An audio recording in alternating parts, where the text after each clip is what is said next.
ఢిల్లీలో ఉగ్ర కుట్రను భగ్నం చేశారు పోలీసులు. ఉగ్రవాద కార్యకలాపాలతో సంబంధాలు ఉన్నాయని అనుమానంతో అఫ్తాబ్, ధనీష్ అనే ఇద్దరిని అదుపులోకి తీసుకుని విచారించారు. అఫ్తాబ్ ఇచ్చిన సమాచారంతో రాంచీలో ధనీష్ని అనే వ్యక్తిని అరెస్టు చేశారు. పట్టుబడ్డ వారిచ్చిన సమాచారంతో దేశవ్యాప్తంగా పలుచోట్ల ముమ్మరంగా గాలిస్తున్నారు పోలీసులు. ఇక టెర్రరిస్టులతో లింకులున్నాయనే అనుమానంతో మరో 6గురిని అదుపులోకి తీసుకుని విచారిస్తున్నారు పోలీసులు. రైట్, ఇక ఇదే అంశానికి సంబంధించిన మరిన్ని డీటెయిల్స్ మనకి మదార్ లైవ్ లో అందిస్తారు. మదార్, టెర్రరిస్ట్ యాక్టివిటీస్ పైన డీటెయిల్స్ ఏంటి? జ్యోతి, టెర్రర్ మాడ్యూల్ ని ఢిల్లీ పోలీసులు అలాగే రాంచీకి సంబంధించిన ATS anti terrorist squad break చేసింది. ఇక్కడ ఢిల్లీ, సౌత్ ఢిల్లీలో ఒక వ్యక్తిని అదుపులోకి తీసుకున్నారు. అఫ్తాబ్ అనేటువంటి వ్యక్తిని అదుపులోకి తీసుకున్నారు. ఆయన ఇచ్చినటువంటి సమాచారం మేరకు రాంచీలో మరొక వ్యక్తి అషార్ ధనీష్ అనేటువంటి వ్యక్తిని అదుపులోకి తీసుకున్నారు. అషార్ ధనీష్ ని ఒక లాడ్జ్ లో ఆయన ఉండగా ఆయన్ని అక్కడ అదుపులోకి తీసుకున్నారు. అయితే యాక్చువల్ గా ఢిల్లీలో ఒక పాత కేసుకు సంబంధించినటువంటి విచారణలో ఈ వ్యవహారం అంతా కూడా బయటకు వచ్చింది.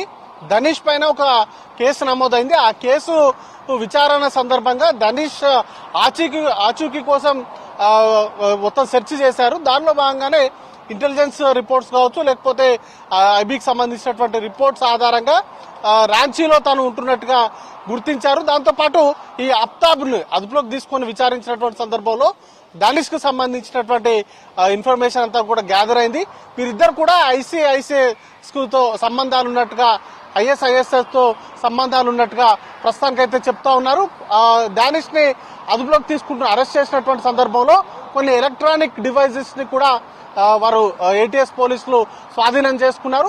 వాటి నుంచి ప్రస్తుతానికి డేటాను అయితే అనలైజ్ చేస్తా ఉన్నారు. తను ఇచ్చినటువంటి సమాచారం మేరకు మిగతా దేశంలో సుమారు 6 ప్రాంతాల్లో సెర్చ్ ఆపరేషన్స్ నిర్వహించారు. ఆ సందర్భంలోనే మరొక 6 అనుమానితుల్ని, మొత్తంగా 8 మందిని అరెస్ట్ చేశారు. వాటికి సంబంధించినటువంటి మోటో ఏంటి, వాటి వెనుక ఉన్నటువంటి వారు ఎవరెవరితో టచ్ లో ఉన్నారు, వారు ఎట్లాంటి ప్లాన్ చేస్తా ఉన్నారు, ఎట్లా ఏదైనా దాడులకు సంబంధించినటువంటి అంశాలపైన కావచ్చు, లేకపోతే బ్లాస్ట్లకు సంబంధించినటువంటి అంశాలపైన కావచ్చు, వారు ఏమైనా ప్లాన్స్ చేశారా, లేకపోతే వారు ఇంకెవరితో టచ్ లో ఉన్నారా, వీరి వెనుక వేరే దేశాలకు సంబంధించినటువంటి హస్తం ఉందా, వాటికి సంబంధించినటువంటి పూర్తి సమాచారం అయితే ఇంకా బయటకు రావాల్సి ఉంది. ప్రస్తుతానికైతే ఏటీఎస్ పోలీసులు వీరందరినీ అదుపులోకి తీసుకున్నారు. వారి దగ్గర నుంచి కొన్ని మొబైల్ డివైజెస్ కావచ్చు, మిగతా ఎలక్ట్రానిక్ డివైజెస్ ని అయితే కలెక్ట్ చేశారు. వాటికి సంబంధించిన డేటా అనాలిసిస్ అంతా కూడా జరుగుతూ ఉంది. మొత్తంగా 8 మంది ఇటీవల కాలంలో ఇది ఒక పెద్ద టెర్రర్ మాడ్యూల్ గానే చూడాల్సి ఉంటుంది. అయితే దేశంలో ఉన్నటువంటి ఇంకెవరైనా సహకరిస్తున్నారా అనేటువంటి అంశాలపైన అయితే ప్రస్తుతానికైతే విచారణ కొనసాగుతూ ఉంది. ఏటీఎస్ కు సంబంధించినటువంటి పోలీసులు, అలాగే ఢిల్లీ స్పెషల్ బ్రాంచ్ చేసినటువంటి స్పెషల్ పోలీస్ వింగ్ చేసినటువంటి ఆపరేషన్ లో, జాయింట్ ఆపరేషన్ లో ప్రస్తుతానికైతే 8 మందిని అదుపులోకి తీసుకుని వారి దగ్గర ఉన్నటువంటి ఎలక్ట్రానిక్ డివైజులతో ఉన్నటువంటి సమాచారాన్ని అయితే ప్రస్తుతానికైతే అనాలిసిస్ చేస్తున్నారు. ఇంకా వాటికి సంబంధించినటువంటి పూర్తి వివరాలు ఇంకా రావాల్సి ఉంది. జ్యోతి.